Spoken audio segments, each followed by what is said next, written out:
नमस्ते छात्रों, मैं प्रोफेसर अनिता जठार हमारी चाणक्य आईक्यू चैनल पर आपका स्वागत करती हूँ। मैं आपके लिए 10वीं कक्षा की हिंदी की सीरीज लेकर आई हूँ। अगर आपने पिछली वीडियोस नहीं देखे हैं तो आप हमारे प्लेलिस्ट में जाकर ये सारे वीडियोस देख सकते हैं। आज हम देखेंगे पाठ 9 जो दूसरी इकाई का है, जब तक जिंदा हूँ लिखता रहूंगा, और इसके लेखक है विश्वनाथ प्रसाद तिवारी। तो चलिए सबसे पहले इस पाठ से संबंधित कुछ जानकारी ले लेते हैं। ये विश्वनाथ तिवारी जी जो है, इन्होंने नागर जी का साक्षात्कार लिया था, मतलब इंटरव्यू लिया था, और उस इंटरव्यू के दरमियान जो भी सवाल उन्होंने पूछे थे वही सवाल इस पाठ में हमें दिए गए हैं। तो चलिए देखते हैं ये पाठ। जो तिवारी जी जो है ये क्या करते हैं, उनको पहले सवाल पूछते थे कि आप हम जो है आपके लेखन के आरंभिक काल, मतलब जहां से उन्होंने लेखन की शुरुआत की तब से हम क्या करते हैं, यहाँ शुरू करते हैं कि जिस समय आपने लिखना शुरू किया था तो उस समय साहित्यिक माहौल कैसा था, किन लोगों से प्रेरित होकर आपने क्या किया था, लिखना शुरू किया था, और आपके आदर्श कौन थे। तो नागर जी बताते हैं कि लिखने से पहले मैंने क्या किया था, पढ़ना शुरू किया था। आरंभ में उन्होंने सिर्फ कवियों को ही पढ़ा, मतलब कविताएं ही पढ़ी। सनीही जी, अयोध्या वसीह उपाध्याय जो है, इनकी कविताएं इन्होंने पढ़ी। छापे का अक्षर मेरा पहला मित्र था, ऐसे ये कहते। इनके घर में 2 पत्रिकाएं आती थी, एक थी सरस्वती और दूसरी थी गृहलक्ष्मी। उस समय प्रेमचंद, कौशिक, बंकिम, इनका क्या था, साहित्य सामने था। और सबसे लास्ट में इन्होंने शरदचंद्र को क्या किया था, पढ़ा था। प्रभात कुमार मुखोपाध्याय जो है, इनका कहानी संग्रह जो है देश और विलायती 1930 के आसपास ही नागर जी ने पढ़ा था।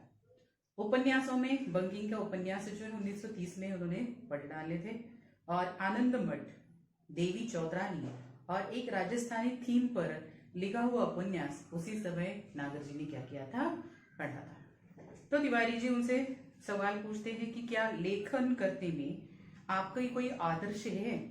तो नागर जी कहते हैं ऐसा कुछ नहीं है, मेरा कोई आदर्श नहीं है, केवल आनंद क्या मिलता था इनको, पढ़ने में ही आनंद मिलता था।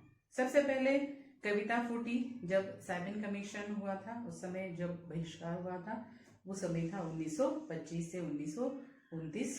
वहां तब लाठीचार्ज हुआ, और इस अनुभव को उन्होंने क्या किया था, अपनी पहली कविता कबलियो काह्यो लाठी खाए, इस लेखन से क्या की थी, कविता शुरुआत हुई थी, और इसी कविता से इनके लेखन का क्या माना जाता है, प्रारंभ माना जाता है। तो तिवारी जी पूछते हैं कि इस घटना के बाद फिर आप राजनीति की ओर क्यों नहीं मुड़े। तो नागर जी कहते हैं कि नहीं, इनके पिताजी जो है सरकारी कर्मचारी थे।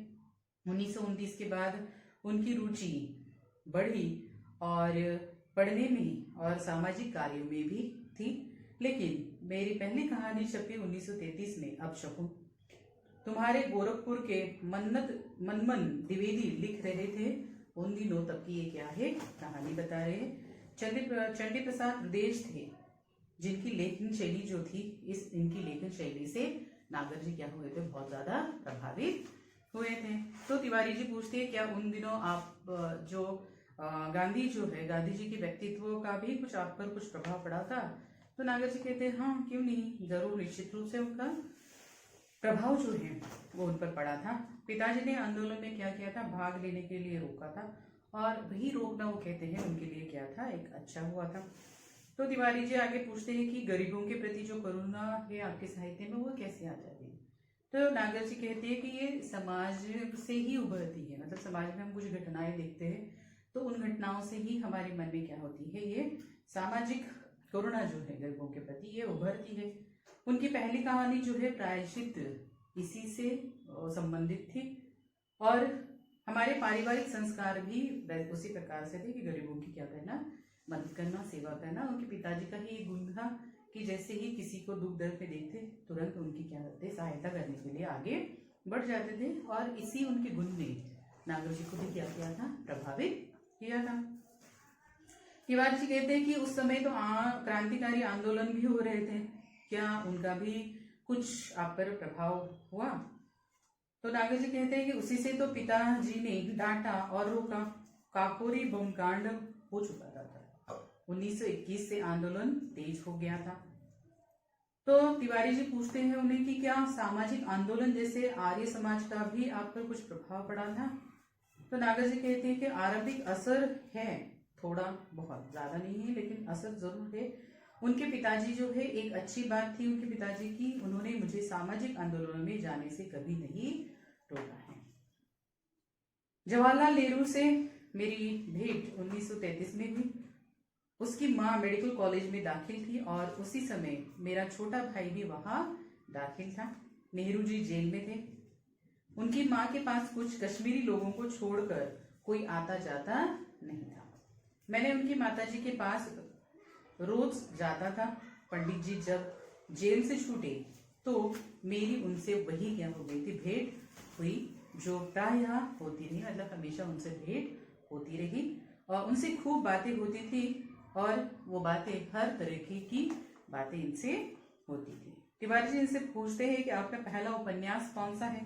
नागर जी का पहला उपन्यास 1944 में महाकाल, जो 1946 में क्या हुआ था, छपा था और ये बंगाल से लौटकर उन्होंने क्या किया था, इसे लिखा था। तिवारी जी पूछते हैं कि क्या यही यादों में भूख नाम से प्रकाशित हो? तो कहते हैं हाँ यही। तिवारी जी फिर से और सवाल पूछते हैं, नागर जी आप अपने समय के और कौन कौन से लेखक से संपर्क प्रभावित कर रहे थे या किनसे संपर्क आपका था जिससे आप क्या हो गए थे, प्रभावित हो गए? तो नागर जी कहते हैं जगन्नाथ दास रत्नाकर, गोपाल राय गहवरी, चंद्रशेखर, किशोरीलाल गोस्वामी, लक्ष्मीधर वाजपेयी आदि के नाम याद आते हैं। माधव शुक्ल हमारे यहाँ आते थे। वे अजानू बाहु थे, ढीला कुर्ता पहनते थे और कुर्ते की जेब के जालियन वाला बाग की खून सटी मिट्टी हमेशा रखते थे। 1931 से 37 तक मैं प्रतिवर्षी कलकत्ता जाकर शरद चंद्र से मिलता रहा और उनकी गांव भी जाता रहा। तो तिवारी जी उनसे पूछते थे कि पुरानी साहित्यकारों में आप किसको आपका आदर्श मानते हैं? तो नागर जी बताते हैं कि तुलसीदास जो है वो मुझे घट्टी में पिलाए गए। बाबा शाम को नित्य प्रति रामचरितमानस उन्हें पढ़ाकर सुनाते थे और श्लोक जबरदस्ती याद करवाते थे। तो तिवारी जी कहते, नागर जी आप खंजन नयन में सूरदास के चमत्कारों को बहुत विस्तार से वर्णन किया है। ये नागर जी का क्या है, पुस्तक है खंजन नयन। क्या इस पर आपका विश्वास है? ऐसे पूछते हैं कि आपने सूरदास के चमत्कारों को इसमें वर्णन किया गया है। तो नागर जी कहते हैं कि जो ही नेत्रहीनों के चमत्कार हमने बहुत देखे हैं, उनकी भविष्यवाणियां कभी कभी बहुत सच होती है और सूर्य पंचशती के अवसर पर काफी विवाद चल रहा था कि सूर्य जन्मांध थे या नहीं थे। सवाल यह है कि देखता कौन है, आंख या मन? आंख तो माध्यम है, देखने वाला कौन होता है, मन होता है। तो इस प्रकार से नागर जी क्या करते हैं, इसका उत्तर दे देते हैं। तिवारी जी पूछते हैं क्या आप कभी अपने लिखने की सार्थकता की परख की है आपने, आपके लिखने की? नागर जी कहते हैं हाँ, मेरे पास बहुत से पत्र आते हैं मेरे उपन्यास के बारे में, खास तौर पर जिनसे पठकीय प्रतिक्रियाओं का पता चलता है। जब हम कुछ पढ़ते हैं तो उसकी प्रतिक्रिया जब हम लेखक को भेजते हैं तो उससे हमें पता चलता है कि हमारा लिखना सार्थक हुआ है या नहीं हुआ है। तिवारी जी, नागर जी आप भ्रमण तो काफी किया है। नागर जी हाँ, पूरे अखंड भारतवर्ष, पेशावर से कन्याकुमारी तक, बंगाल से कश्मीर तक। इन यात्राओं का यह लाभ हुआ कि मैंने कैरेक्टर, इनका चरित्र जो है बहुत देखे, उन्होंने अलग अलग कैरेक्टर देखे और उनके मनोविज्ञान को भी समझने की क्या किया, उनको मौका मिला है इस भ्रमण की वजह से। अपने समय के लेखकों में आप किन्हें पसंद करते हैं? तिवारी जी उनसे सवाल पूछते हैं। नागर जी कहते हैं अगर दिल से पूछो तो एक ही आदमी, उसे बहुत प्यार करता हूँ और वो है रामविलास शर्मा। प्रभात कुमार मुखोपाध्याय का संग्रह देशी और विलायती अगर मिल जाए तो फिर पढ़ना चाहूंगा। बदलते हुए भारतीय समाज के सुंदर चित्र है उनकी कहानियों में। टॉलस्टॉय और चेखव की रचनाएं भी मुझे क्या है, प्रिय है। तिवारी जी पूछते हैं, आप तो पत्रों का बहुत संकलन किया है आपके। नागर जी कहते हैं, हाँ बहुत, पत्रों का संग्रह भी काफी है, लेकिन वह व्यवस्थित नहीं है। मैंने प्रत्येक जाति के रीति रिवाज भी इकट्ठे किए हुए हैं। इसके लिए घूमना बहुत पड़ता है। बड़े बूढ़ों से सुनकर भी कुछ प्राप्त किया है। गदर के फूल के लिए मुझे बहुत लोगों से मिलना जुलना पड़ा था। तो तिवारी जी पूछते, आपने अपने उपन्यासों के लिए फील्ड वर्क बहुत किया है। नागर जी कहते, हाँ बहुत करना पड़ा है। नाचो बहुत गोपाल के लिए तो सफाई कर्मियों की बस्तियों में जाना पड़ा, उनके रीति रिवाजों का भी अध्ययन करना पड़ा। जब भी कोई कृति हम लिखते हैं तब उस कृति की या उस संदर्भ में हमें बहुत सारी जानकारी उस साहित्य से या उस समाज से होनी चाहिए, तभी हम क्या कर सकते हैं, इस प्रकार का साहित्य हम रच सकते हैं। तो इनको भी, ये नाचो बहुत गोपाल, ये सफाई कर्मचारियों के ऊपर है। तो इनके रीति रिवाज कैसे हैं, किस प्रकार से वो काम करते हैं, ये देखने के लिए नागर जी को तब क्या करना पड़ा, इन सफाई कर्मचारियों की बस्ती में भी जाना पड़ा था। तिवारी पूछते, नागर जी क्या आप मन और प्राण को अलग अलग मानते हैं। नागर जी कहते हैं, हाँ प्राण तो मन से अलग करना पड़ेगा। मन की गति आगे तक है, प्राण को कहाँ तक खींचना पड़ता है। मन एक ऐसा निर्मल जल है जिससे जीवन के संस्कार रंगते हैं। मन प्राण से ही सदता है। तो मन को इन्होंने बहुत क्या दी है, अहमियत दी है। तिवारी जी कहते, सूर में आपने मन को ही तो पढ़ा है। नागर जी कहते, हाँ सूर के एक जगह लिखा है, मैं 10 दिशाओं में देख लेता हूँ। जब पूरी प्राण शक्ति एक जगह केंद्रित होगी तो इंटरव्यू आई बनाएगी। तिवारी जी कहते हैं, नागर जी हम लोगों ने आपका बहुत समय लिया है, बल्कि आपकी उम्र और स्वास्थ्य का भी लहजा नहीं किया है। नागर जी कहते हैं, स्वास्थ्य ठीक है मेरा। पत्नी की मृत्यु के बाद एक टूटन सी आ गई थी, लेकिन फिर मैंने सोचा कि लिखने के सिवा और चारा क्या है। तुम लोग यह मान लो कि जब तक जिंदा हो लिखता रहूंगा। और ये पाठ जो है एक नाव के यात्री से लिया गया है। तो ये नागर जी जो है बहुत ही अलग व्यक्तित्व के व्यक्ति थे, और इनका साहित्य जो है जितना आप पढ़ोगे उतना क्या है, कम है। बहुत सारी विधाओं पर इन्होंने लिखा हुआ है। और सबसे शुरुआत में सिर्फ मनोरंजन के लिए ये क्या करते थे, पढ़ते थे। और इस प्रकार से ये क्या, इनका जो साहित्य है आज क्या है, हमारे सामने प्रत्यक्ष रूप से आया हुआ है। तो ये नागर जी से संबंधित क्या था, पाठ था। अब देखते हैं इसका स्वाध्याय। आकृति पूर्ण कीजिए दिया है। अमृतलाल नागर जी के साहित्य सृजन के सहायक लेखकों के नाम पूछे हैं। सन्ही जी और अयोध्या सिंह उपाध्याय है। इनके घर में 2 पत्रिकाएं आती थी, सरस्वती और गृहलक्ष्मी। सरस्वती और गृहलक्ष्मी। इसके बाद इन्होंने दिया है, उत्तर लिखिए। नागर जी की पहली कविता को प्रस्फुटित करने वाला अनुभव। तो ये उनका अनुभव जो है, ये साइमन कमीशन के बहिष्कार के समय किए जाने वाले लाठीचार्ज के ऊपर क्या है, ये लाठीचार्ज हुआ था, इसका इनका क्या है अनुभव इसमें दिया गया है। अगला प्रश्न है, नागर जी अपने पिता के इस गुण से प्रभावित थे। तो उनके पिता किसी को भी दुख दर्द में जब देखते थे तुरंत उनकी मदद के लिए वो आगे जाते थे। इस प्रकार इनका एक क्या था, गुण था। निम्नलिखित कोष्टक जो दिया गया है इन्हें हमें अलग अलग विधाओं में विभाजित करना है, वर्गीकृत करना है।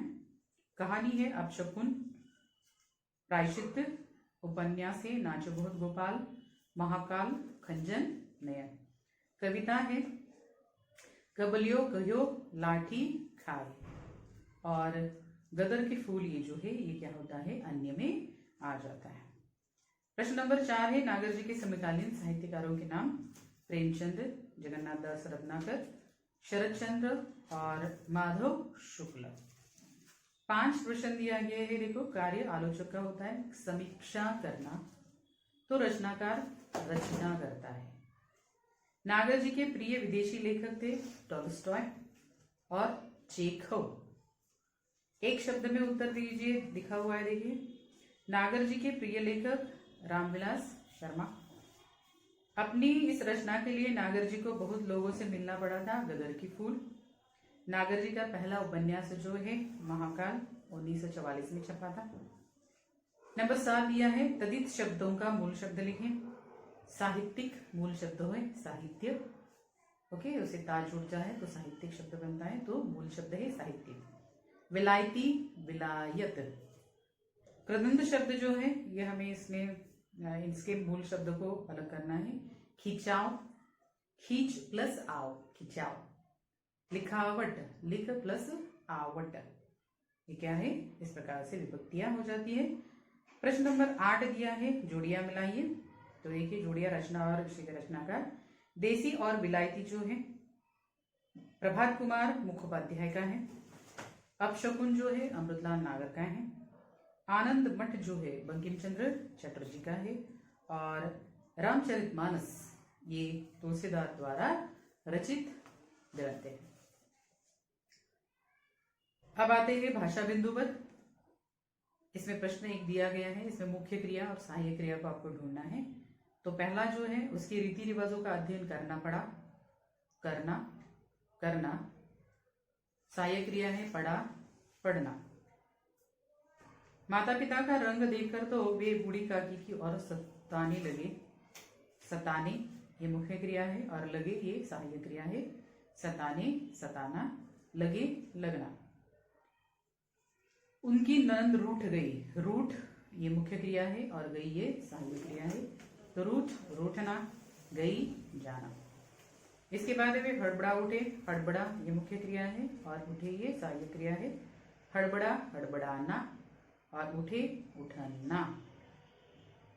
वे पुस्तक पकड़े न रख सके, रख मुख्य क्रिया है और सके सहायक क्रिया है। रख, रखना, सके, सकना। उन्होंने पुस्तक लौटा दी, लौटा, लौटाना ये मुख्य क्रिया है और दी, देना ये सहायक क्रिया है। समुद्रशाही और भयावह दिखने लगा, दिखने, दिखना ये मुख्य क्रिया है। लगा, लगना ये सहायक क्रिया है। मैं गोवा की पूरी तरह नहीं समझ पाया, समझ, समझना ये मुख्य क्रिया है। पाया, पाना ये सहायक क्रिया है। काकी घटनास्थल पर आ पहुंची, आ, आना ये मुख्य क्रिया है। पहुंची, पहुंचना ये सहायक क्रिया है। अवश्य ही लोग खा पी कर चले गए, चले, चलना ये मुख्य क्रिया है और गए, जाना ये क्या है, सहायक क्रिया है। प्रश्न नंबर 3 देखिए, इसमें से कारक और कारक के चिन्ह आपको देने हैं। चाची अपने कमरे से निकल रही थी, से अपादान। मैं बंडल को खोलकर देखने लगा, को कर्म कारक। आवाज ने मेरा ध्यान बटाया, कर्ता कारक। हमारे शहर में एक कवि है, अधिकारन। कितने दिनों की छुट्टियां हैं, संबंध कारक, कारण। मानो रेल से ससुराल चली गई, कारण। उन्हें पुस्तक ले आने के लिए कहा, के लिए संप्रादान। पर्यटन से बहुत ही आनंद मिला, से करण। शरीर को कुछ समय के लिए विश्राम मिल जाता है, के लिए संप्रादान। बस से गोवा घूमने की योजना बनाई, से करण। बुद्धिराम स्वभाव के सज्जन थे, के संबंध। रूपा घटना स्थल पर आ पहुंची, पर अधिकरण। अरे यह बुढ़िया कौन है, संबोधन। इसमें अरे ये शब्द आएगा कारक चिन्ह में से।